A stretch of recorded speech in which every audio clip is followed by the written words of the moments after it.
Welcome to an episode of Altitude Advantage. I am your host and team reporter, Elisa Hernandez. Across the table from me, we have our lead writer on DenverBroncos.com, Aric DiLalla. And it is Dub Day. You're taking a sip of water. Is that a victory drink? It's a victory sip of water. Well, it is Dub Day. I'm very excited to celebrate our first of the season. The Broncos defeating the Tennessee Titans 20-12 at Empower Field at Mile High. I know Broncos country was anxious to get back home and see this team. And I think overall the defense played very well. And we're going to talk about that, a few other things, other takeaways. But I think first we just have to be excited that it's Dub Day. I know starting fast was a big focal point, but winning the first game at home before you go on the road back-to-back games, I think is huge. Yeah.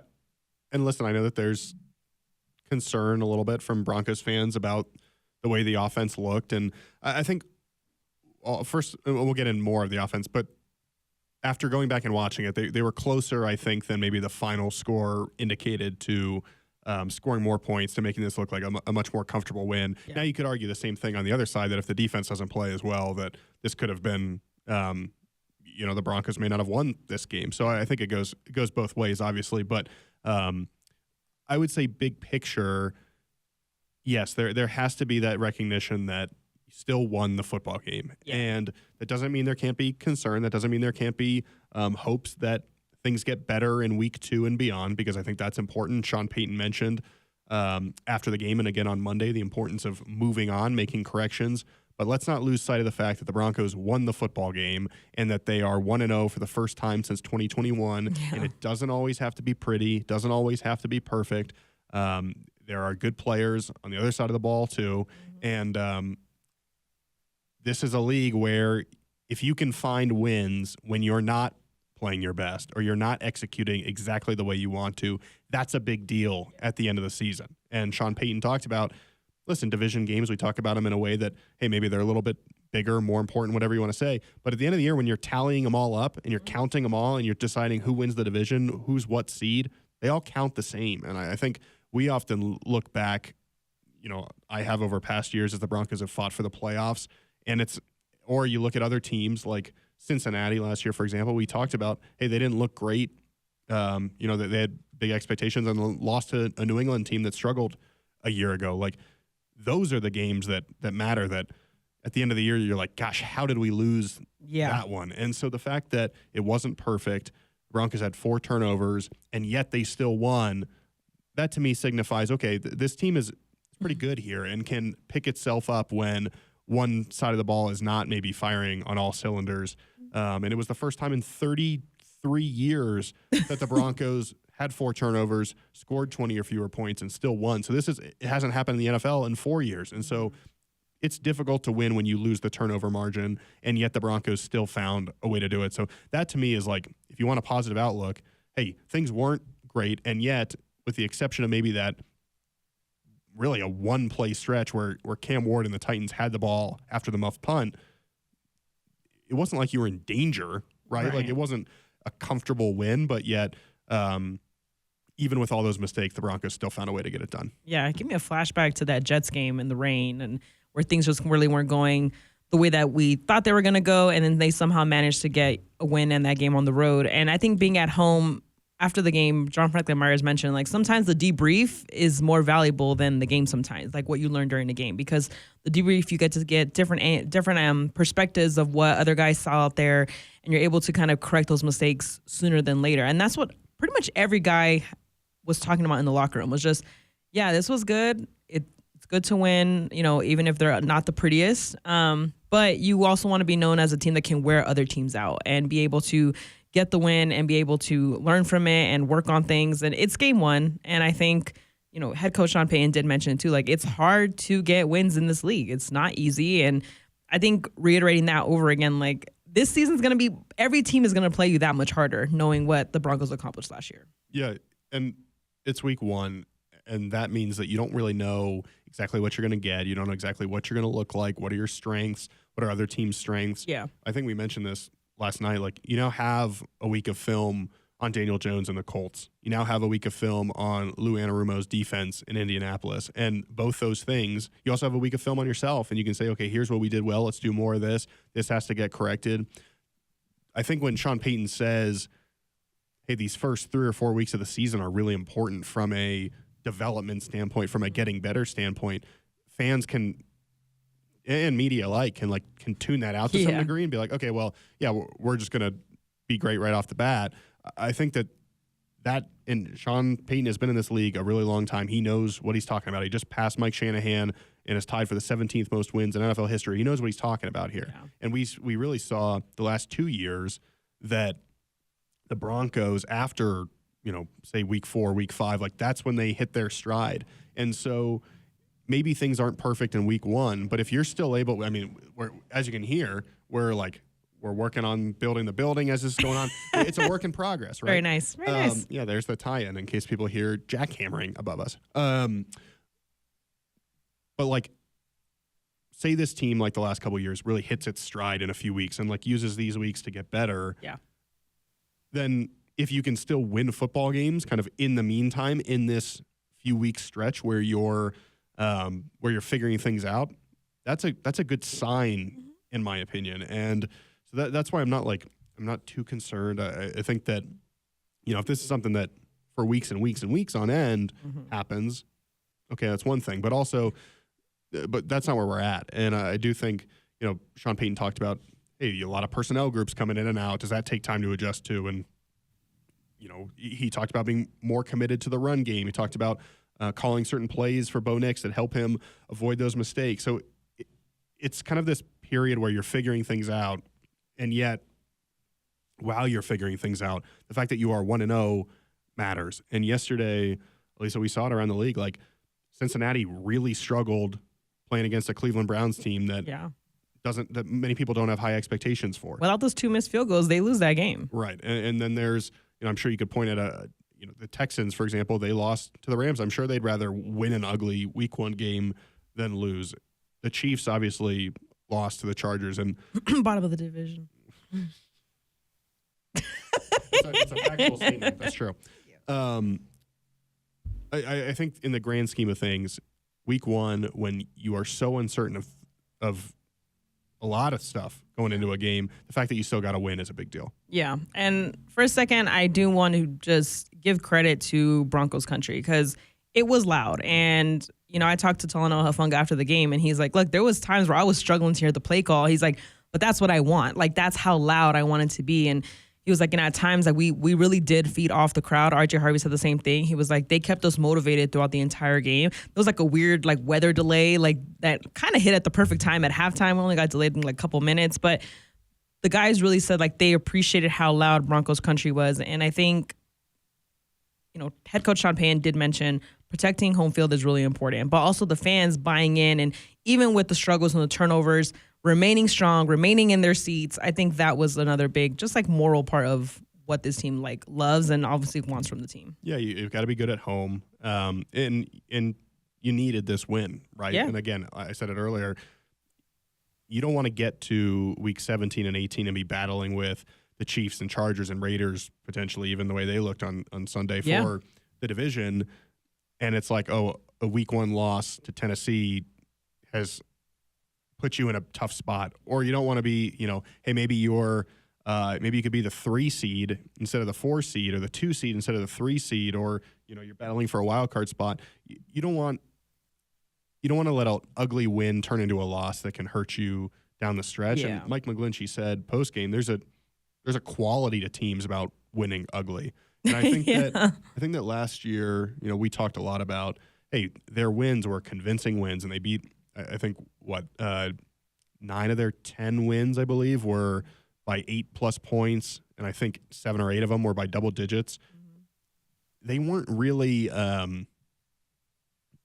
they weren't in a lot of these ugly games last year. Yeah. There were stretches where maybe it took a minute to pull away, but then Atlanta, Cleveland, Indianapolis, that Indianapolis game was close for most of the game, but then you pull away and you win by 17 points. Right. This was one of those games where, and even if Bo Nix hits Cortland Sutton or Marvin Mims on that last play and it's 27-12, maybe the feeling at least is a little different. But I think for all intents and purposes, this is a game where a couple times where you could have pulled away, couldn't quite get it done, and yet this is the NFL. Like Yeah. they're not, as Sean Payton said Monday, there's not going to be a lot of games. And maybe last year put us into this sense of that, hey, it's easy to beat some of these teams, but Yeah. you're not going to get a whole lot of games where you're just cruising to a 20-point win, a 30-point win. Now, should you aim for that and should you enjoy it when you can? Absolutely. But that doesn't mean it's going to happen all the time. And so, hey, you go to Indy to face a team that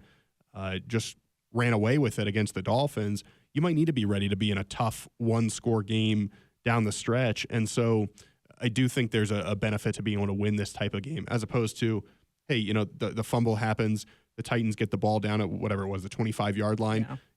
Like, if you let them score a touchdown there and you kind of just lose the game and you limp into week 2, it's an entirely different conversation. Yeah. And the fact that we're able to talk about these corrections after a win, much better, much better than the alternative. Yeah, and we'll get to the offense in a second because I know we want to talk about the run game and Bo a little bit. But the defense, they had 6 sacks, each by a different player, 2 forced fumbles, 12 QB hits, 0 touchdowns, and they kept the Titans scoreless in the fourth quarter.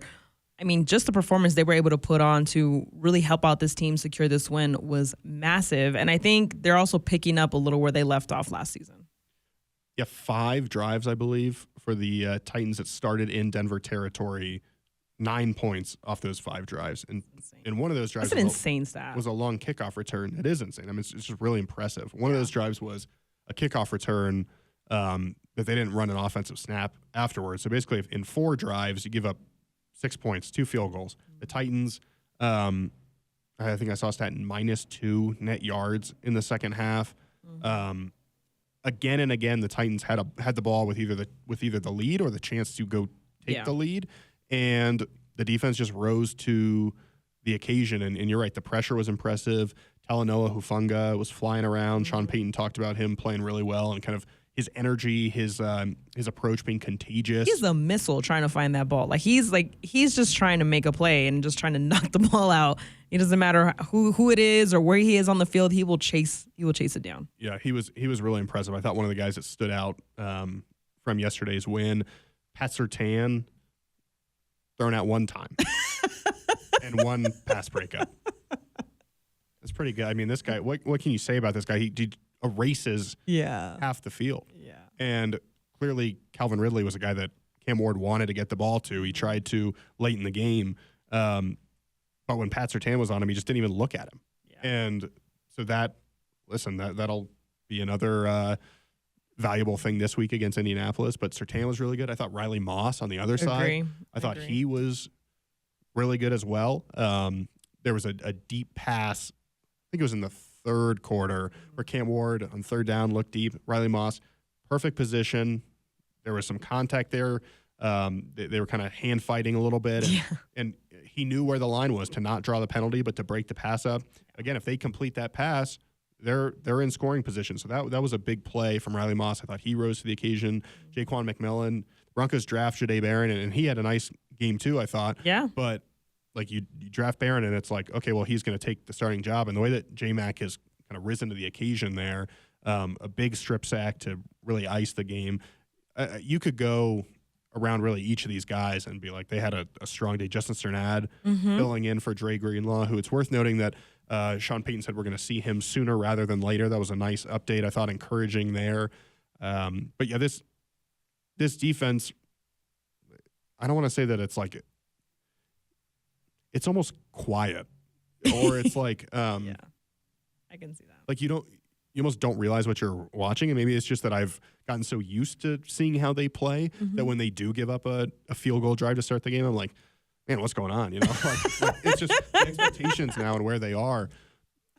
Like I saw the stat about the -2 yards, and I was like, was it that good? Or like, was the Titans offense really struggling that much? They were 2 for 14 in the game on 3rd down. They had 2 first downs in the second half. I saw these stats after the game, and I'm like, am I just not paying attention? Because you can tell what the defense is doing, but I don't think I realized at the moment just how statistically impressive it was. And then you look at the game book at the end, and you're like, man. I think the moments too, like they just came up in the biggest moments that they needed to. You think of Nick Bonito's first sack of the season. That came at a crucial point. Jonathan Cooper's that almost was a safety. It just the moments that the back-to-back sacks by Jonah Ellis and Zach Allen, they just were at the right place at the right time. Alex Singleton talked about it a little bit after the game too. He's like, sometimes he's like, I look around and I'm like, why am I out here? Like he's like joking because he's like, the talent is just ridiculous on this defense, and we all complement each other so well. Obviously, Alex Singleton, his first game back, he said there was a lot of emotions. He said his first call, he was struggling to get it out because he was just so emotional. But for him to have that moment, this team to really come together, it was really good to see. And yet they all have the same mentality of like, we still have to work on a lot of stuff. And you're looking at the stats like, wow, this is going to get better. Like this is something that most defenses strive to be, and this is where they're at, and they're striving to be better. Yeah, and as they continue to play together, that'll happen. I think that you still want to make sure that there's no fluky plays. Like it only ended up being 3 points, but that the first drive when on third down, Cam Ward flips it over to Pollard and he races off for 30 yards or whatever it was. Like that's the type of play that can you find a way? And I understand like you're not going to shut out teams every week. It's difficult to do that. You're going to give up some plays. I think what impresses me is the resiliency, and that rarely do you see. Like maybe Tony Pollard has a good run. Maybe he has 2 good runs in a row. Rarely do you see that spiral to where like they're on a roll now and the defense can't get it back in their favor. And Pat Surtain said after the game, there was a stretch there where if we made one single mistake, it was going to be a touchdown for the other team. But he said they embraced that. And and to me, I'm like, I'd be in that position. I'd be freaking out that if I screw up, it's a touchdown. But like, these guys are different, right? And they have a different mentality where they embrace that. And I think when you play with the guys around you, that they're all good. I think it might have been Hufanga who was saying that everyone just had to do their own job. Yeah. And that I think when people hear that, and me included, it's like, okay, well, that sounds pretty easy. Just do your job. But like when you see a guy, maybe he's breaking free, or you see an opportunity to make a play, you're tempted to like just go cheat over and help a little bit, right? And that can sometimes lead to breakdowns or losing gap integrity, that sort of thing. When you just do your job and you can trust that the other 10 guys are going to do theirs as well, when you've got players as talented as the Broncos do, things are going to work out okay. And obviously next week it's another challenge. Daniel Jones, who they're calling Indiana Jones, I guess. Wow, that's so cool. He was Danny Dimes in New York. Yeah, now it's Indiana Jones. That's cool. That's cool. That's cool. That's cool. He played well in week 1 against the Dolphins, and he's a veteran quarterback. It's clear that Shane Steichen and the Colts kind of know what they've got with him and trust him to do certain things. Mm-hmm. Tyler Warren, the rookie tight end, had a really good game in his first NFL action, so it's going to be a challenge. Got to be ready to go. Yeah.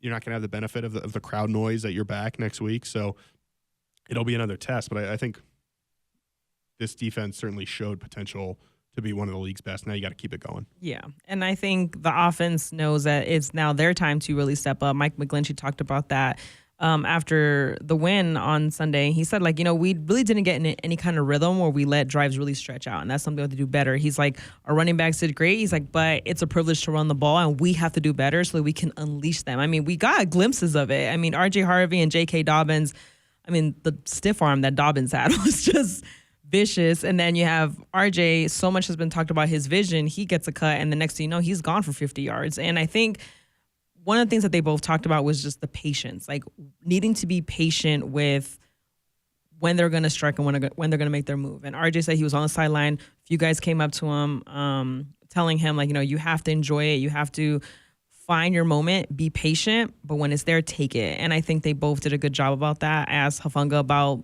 both of them, and he's like, I really wanted them to just get in the end zone. He was like, so when they finally did, I was very happy. He was like, but just the speed that they're able to just make plays and stretch the field was impressive. Yeah, I think starting with the running backs, especially in the fourth quarter as the game went on, it was encouraging how they looked, and especially the kind of the final few drives when Tennessee knew they needed to run the ball, and yet the Broncos were still able to run it. That's a good sign. Sean Payton talked Monday about how, he's got to be a little more committed to the balance of the run and the pass, especially early, kind of know that can be a strength of this team based on the line they have, the backs that they have. And it's a week-to-week thing. It's a game planning thing. He mentioned that, they had a couple RPOs early in the game that instead of runs became passes, and now all of a sudden your run-pass balance is out of whack a little bit. But the run game also is something, and I think we saw it last night in Buffalo, is that like the Ravens rushing attack, and the Broncos obviously are working towards something like that, probably not there at this moment, but like that becomes more effective as the game goes on and guys start to get tired and get a little bit wearing worn teams out. And it's like, do you want it? I think the same can be true. Like, do you want to tackle RJ Harvey in the fourth quarter when he's going to run through you, or J.K. Dobbins shaking off a tackle? Like those runs, I don't know if they break earlier in the game, and there's got to be that consistency. 22 total carries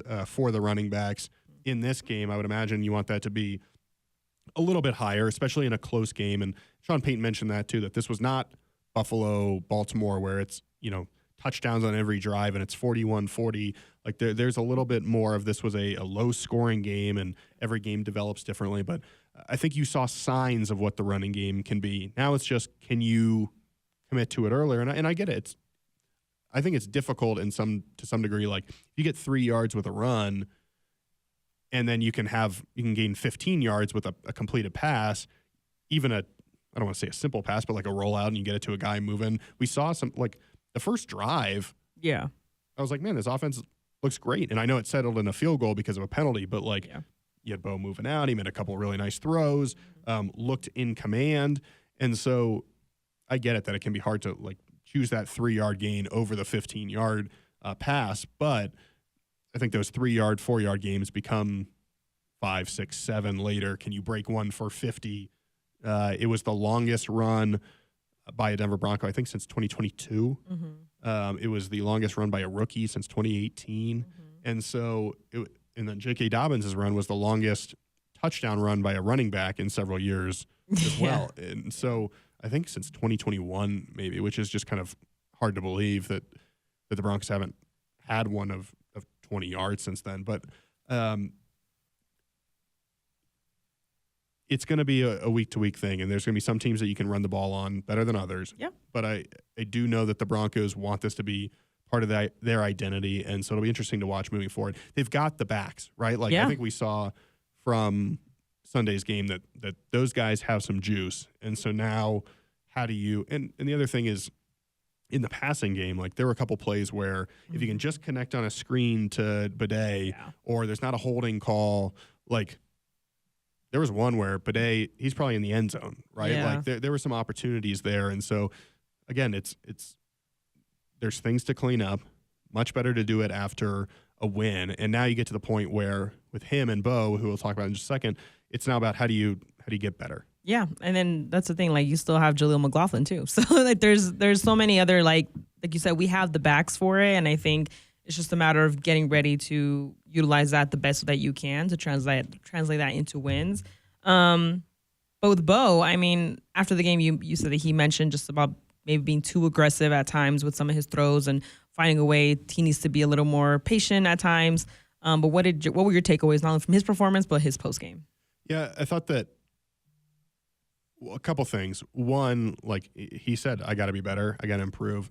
There's nobody that I believe in more to do that than Bo. Like you can.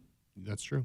you can tell how much it means to him and how badly he wants to be great at this. He hates to lose more than he likes to win. Yeah, that's true. And like it was obviously frustrating at times yesterday. Sean Payton said that he as a play caller has to help Bo out a couple times in terms of those shot plays. And there is a balance there, I think, between being aggressive and knowing that, hey, with the defense you have, especially in a game like that, again, going against a rookie quarterback that's not really moving the ball, like, do you need to try to get a 60-yard gain? And there were, the first interception to Court, like, Marvin was open behind him. Is that a thing where maybe that should have been where you went with the ball?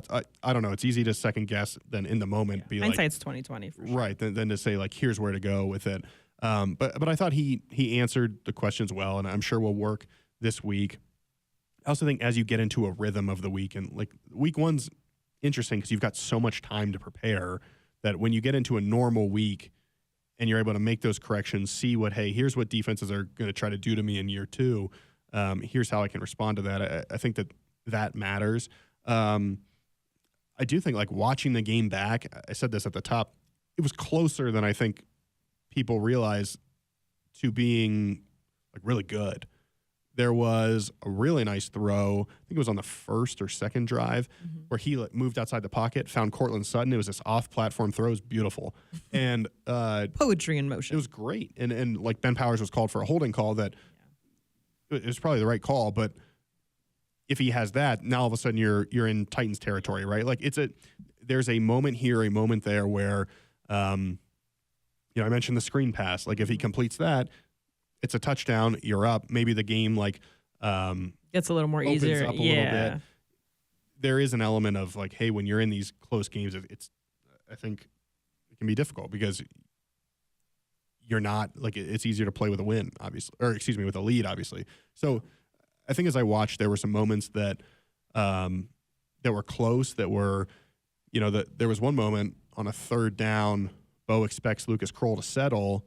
He keeps going. The ball's incomplete on third down. And Bo he let Lucas Kroll, talked to him. He let him know like where he wanted him to be. Yeah. And there was some concern online about like, oh, should he be like, I like that. I like a quarterback taking charge and say like, hey, you got to be here. Yeah. And like, I'm not comparing the two players, but Peyton Manning used to do that all the time, right? Where he'd say, hey, you've got to know where you're going to be or where I expect you to be. Yeah. And I think that's part of why Bo to Cortland is so successful is because they know where, like, Cortland knows where Bo wants him to be. Bo knows where he wants the ball. On that touchdown, Bo pumps, Cortland hits him with the out and then goes up. And then it's this perfect lofted ball where just Cortland can get it on the jump ball. Like, that's the chemistry that, and kind of the understanding between those two guys of when he's going to let go of the ball, where Cortland wants it, et cetera. And so I think that there is this like ability for Bo to like he does need to be better, and you can't have those turnovers. And I think his point about, hey, especially with this defense, I can't put them in tough spots. Yeah, that's true. But having watched Bo for a season, I'm not at the point where people are like, oh, is this a year two, like a sophomore slump? It's one game. I'm not concerned about that, especially because there were moments, whether it was that drive right before the half, third quarter, I believe. I was looking up the splits in terms of passer ratings. There's one where he had 100+ passer rating in the quarter. So there were moments where he was successful. And then it's just like, can everybody get on the same page where, hey, there's not a penalty that instead of third and short in the red zone, like this bogs down our drive and now we don't get a touchdown, we get a field goal. If you can fix a couple of those things, and I think you tend to see teams make that jump week 1 to week 2, I think things could get going pretty quickly. So when I was sleeping, you just learned all this? This is crazy. You like rewatched the game. I feel like you don't sleep. Like you I slept. Were you listening to the game as you were sleeping? No.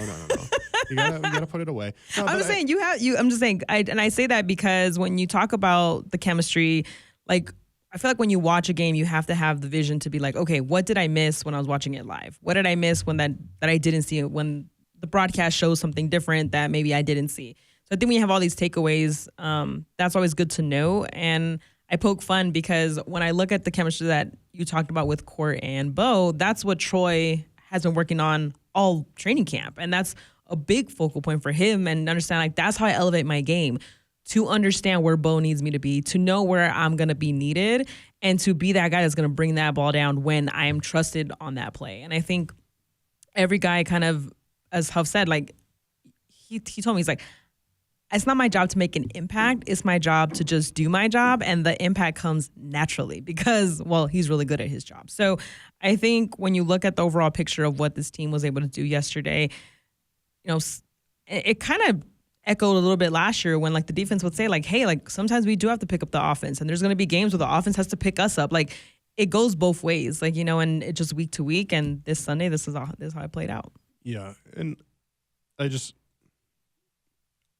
when I went back and rewatched, I don't know exactly like how many. 4 a.m. Yeah, exactly. I think it was 3:52. There were, and I don't know exactly how many, but like say 6 or 7, especially in the first half, like third quarter, there's like 6 or 7 moments where you're like, if that penalty wasn't called, if this wasn't dropped, if they're on the same page here, if this throw was like, there were just a few moments, even on the strip sack. Yeah. Like there was obviously a little bit of miscommunication with where Dobbins was there, right? Like there were just 6 or 7 moments where generally it looked good. Even on the field goal drive in the third quarter, I believe, they started 3 of 3 on third down on that drive, including one where it was a 1st and 20, and they were able to recover and get a first down. That to me signifies like, hey, you're close here, and if we can just flip a few of these, turn the lever, twist the knob, whatever you got to do to like fix a few of these. Now you're probably talking about scoring 28 points or 30, and like the margin for error is slim. And in this case, obviously the Broncos put themselves in a tough spot with some of these turnovers, but I really don't think it was as far off as it looks from a statistical performance. I think the line, like if you just looked at Bo Nix's box score, I think it probably doesn't look as good as in my mind how he actually played. And there's a benefit to, I think we saw this in the Colts game last year, like he threw 3 picks early, right? And yet he still found a way to throw the go-ahead touchdown to Nate Adkins and then throw the touchdown to Cortland Sutton. And it's like, even when he's not playing well, there's still this ability, and there has been this ability to kind of grind through it and make plays. And Sean Payton said that after the game of, hey, number one, we won, and it was a gritty performance. And was it Bo's best performance? Is he going to win AFC Offensive Player of the Week? No. But but like the throw to Cortland at the end of the half, that was a huge play. I don't know if you win the football game if like they're down 6-3, you're going to the locker room. There's probably a lot of concern. Seconds left on the clock in that case, and yet you throw into Court, pass interference. Next play, you throw it to Court, touchdown. Like that was a big time response by Bo Nix. And then you think about there were a couple plays, especially when the Broncos had that go ahead drive, and then when they're grinding the clock out late, where Bo made some good plays. And so, again, I'm not sure that the stat line is completely indicative. I'm certainly not panicking after one game. And just kind of for context, like yesterday, the Raiders won with 20 points. The Bengals won with 17 points. The Bucs won with 23 points. Keep it going. Cardinals, I don't know if I said that one. They won with 20 points. The Commanders, 21 points. The 49ers, 17 points. Rams, 14 points. The Texans, in that loss, scored 9 points. Like, I think the highest scoring game was that Ravens-Buffalo game, I think. Definitely was. Yeah, but like there are going to be games where you score about 20 points. And I get that the level of competition and all those is different, but it's week 1. It just feels like there's a little bit of this sense of like that was the worst offensive. Like it was not. It was not. And especially in the second half, the running game got going. Bo Nix made some plays when he needed to. You relied on a defense that to play out of its mind, and you're 1-0, and that's what matters. And now you correct and you try to fix things and you try to get better to go 2-0 against the Colts. But I can't remember if I said this already. There are a lot of years in the past, since I've been here, 10 years, where the Broncos don't win a game like this, and they let the 4 turnovers result in them losing to a team that doesn't have, quite frankly, as much talent and has a young quarterback. And I could, if I wanted to, I could pull up a bunch of examples and be like, here's an example of a game they should not have lost, and they did. And especially over the last, I don't know, year with Bo, there have not been a lot of games, if any, really, that like you should have won that you lost. And we talk about the buckets, right? I didn't want to say it before, but this was a game you needed. Oh man, first game going in the bucket. This was a game you needed to win, and that you should have won. You were tied for the largest favorite in the league, and it wasn't pretty, but you won it. And that's what you got to do, and it counts the same at the end of the year when they're tallying them all up. And now it's on to Indy. Yeah, and you've also mentioned it before when you talk about those buckets, is don't beat yourself. Like, just make sure that you do everything and control what you can control. A lot of guys talked about that too. But don't beat yourself. Like with penalties or turnover, things like that, like you have to find a way to clean all those things up. And I think they all acknowledge that. And they asked Troy Franklin, like, what do you say to Bo on the sideline, when he's struggling like that? And he kind of had this face like, have you met Bo? Because there's not much you need to say to him. Like, he's a very confident guy. Like, of course, we're giving him encouragement and hyping him up and things like that. But he knows. And he also has the resiliency to go back out there and still make a play and not let those turnovers or whatever deter him from winning his team the football game. And I think that was a big part of it. And, this makes me really happy because we came up with our teams last week on the pod. And guys, we couldn't wait to watch. Yeah. And Court was on my team. Court, yep. Troy was on my team. I'm trying to think what was on my team. JK was on your, RJ was on your team? RJ, actually, he was my first pick. And he had, what was it again? The largest, yards. yeah. 50 Well, yards. that was the largest run by a rookie since when? 2018. Yeah, it was a nice run. Just saying. Zach Allen was on my team. He had a big key sack. Wasn't Hufanga on your team? Fungus on. See, I had a stacked team. I'm just saying. Yeah, that was nice. You had a stacked team too, though. That was last week. I don't remember. That you don't remember, but you remember all the other You stuff? gotta make room for somewhere Oh in my my- brain. You gotta clear out the memory. Oh drive. my goodness. Well, we will get you prepped for the week 2 matchup against the Colts. We're going to look back at some comments, give you guys more time to comment, look back and see what we were talking about over the last couple of days. But this is another episode of Altitude Advantage. I am your host and team reporter, Elisa Hernandez. Across the table from me, we have our lead writer on DenverBroncos.com, the guru of all stats, continuing to bring it all season long. But make sure you guys stay tuned on Altitude Advantage on DenverBroncos.com.